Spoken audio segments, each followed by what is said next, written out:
Ada sahabat kita dari Turki yang bernama Ummu Kulsum.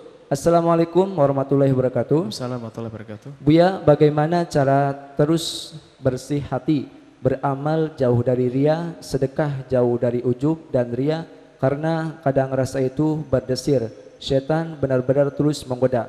Mohon petunjuk Buya. Makasih Buya. Assalamualaikum warahmatullahi wabarakatuh. Masya Allah, ini pertanyaannya pendek adalah panjang. Barangkali saudari Ummu Kulsum, Buya. yang Ummi Kulthum yang ada di Turki, Ya. Anda bisa mengambil video kami berjudul Abadikan Amal dengan Ikhlas.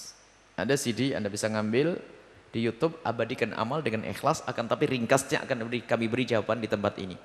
Yang namanya setan itu menggodanya itu tidak cukup menghalangi orang berbuat baik. Awas, hati-hati.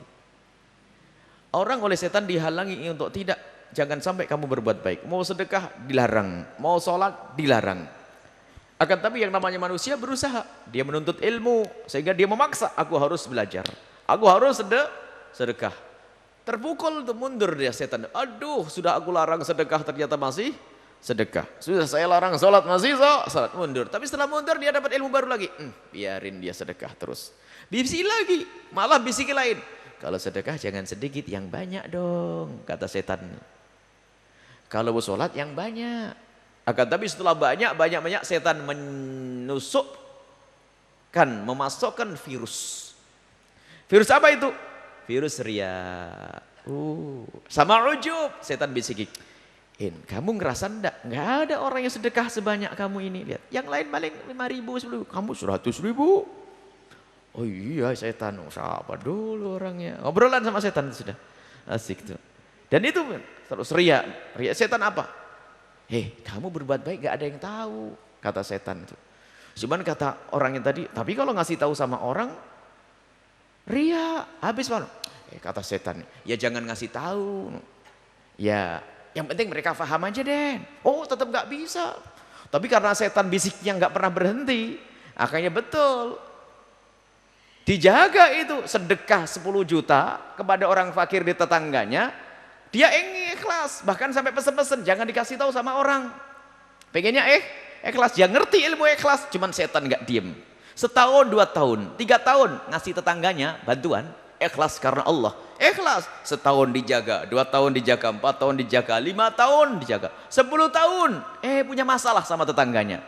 Sudah punya masalah, tetangganya sedikit kurang ajar. Ingat kata setan, kamu sekarang kurang ajar. Dulu pernah saya bantu 10 juta ya. Oh ingat, 10 tahun riak itu muncul. 10 tahun riak itu muncul. Allah, hati-hati. Dan kadang-kadang yang namanya riak itu halus. Loh, kok riak? Iya. Biar ditanya sama orang, semalaman ngelembur ya, kok sampai ngantuk? Oh, bukan, saya tahajud saya terlalu awal. Mau ngasih tahu kalau tahajudan. Pinter setan tuh, hati-hati. Setan itu. Jadi namanya setan. Maka dari itu bagaimana? Yang pertama minta kepada Allah Subhanahu wa taala. Yang kedua diperangi, ditimpali. Dengan cara jangan meninggalkan kebaikan tersebut. Kalau Anda bersedekah 100.000, maka biasakan 100.000 tampakkan di orang. Saya sedekah 100.000. Kalau sudah ketahuan sama orang, tambahi 100.000 lagi. Terus seperti itu, tumpangi. Maka di sisi lain, jadi gini loh, kaidah riya itu jangan nuduh orang lain. Jangan sekali-kali kita mengatakan orang lain riya, tapi selalu tuduh diriku riya. Awas, kayaknya kamu. Apalagi kalau sudah punya amal ketahuan sama orang, anggap kayak batal. Waduh, ketahuan sama orang, astagfirullah ya Allah. Sudah 10 juta ketahuan sama orang, tak tomboi lagi. Tak kembalikan lagi 10 juta biar selamat. Dipancing lagi dengan 10 juta berikutnya. Maka kalau 10 juta ini akan mengembalikan 10 juta yang awal. Bahkan termasuk cara memerangi riya itu adalah seperti riya. Makanya jangan menduga orang lain riya. Awas, hati-hati, jangan sampai kita mengatakan orang lain riya. Ada orang misalnya bersedekah ke masjid ini, mohon maaf, bicara sama ketua DKM, tolong Pak Ketua, saya akan nyumbang ke masjid ini, tapi tolong setiap Jumat diumumkan. Setiap Jumat diumumkan. Awas kaidahnya, jangan nuduh orang lain riya. Biasanya kita gampang, ya gitu aja kok diumum-umumin riya. Kok enak banget kita ngurus orang lain riak? Belum tentu riak, bisa saya dia adalah orang yang memerangi riak. Bagaimana dia memerangi riak? Dia ngomong kepada ketua masjid, tolong kalau saya nyumbang, kasih tahu, umumkan sebelum sholat Jumat dan setelah sholat Jumat selama 1 bulan. Orang mikir, kok gitu? Iya pokoknya. Rupanya dia pengen merangi riak. Betul diumumkan. Pak Haji ini telah menyumbang 10 juta. Orang ngomong apa? Nyumbang aja dipamer-pamerin. Padahal dia ingin memerangi riak. Nyumbangnya 200 juta. Cuman pengen diumumkan berapa? Ayo, bisa enggak Anda begitu? Lakukan. Anda nyumbang 500 ribu, bilang 10 ribu. Saya sudah nyumbang 10 ribu nih, alhamdulillah. Padahal masuknya berapa? 500 ribu. Latih yang demikian itu.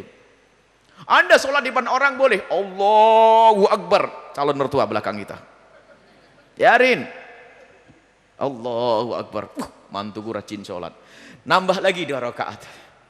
Belum pergi mertua. Nambah lagi 2 rakaat yang calon mertuanya. Nambah lagi sampai 10 rakaat.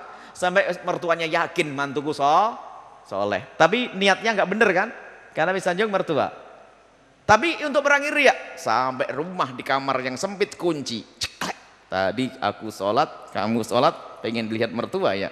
Sekarang kalau sampai kamu tidak mau sholat lebih banyak dari itu, kamu masuk neraka. Sholatnya di kamar yang sempit lebih banyak dari itu. Lakukan seperti itu. Jadi jangan ragu berbuat baik dilihat orang. Jangan takut riak. Oh enggak, kelihatan orang nggak apa-apa. Akan tapi di saat sembunyi Anda melakukan lebih banyak dari di saat terlihat. Ini cara, dan itu diajar dilakukan oleh Imam Ali. Yunfikuna bil alladzina yunfikuna amwalahum, sedekahkan hartanya billaili wan nahari. Ada yang disedekahkan siang hari, ada malam hari, sirra wa alaniyatan, ada yang sembunyi, ada yang terang-terangan. Terang-terangan untuk melatih. Baru setelah itu kita berbuat apa?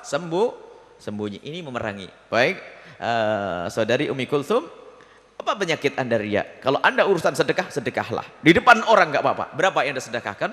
10 juta. Baru setelah itu Anda sedekah sembunyi berapa? Lebih banyak dari itu.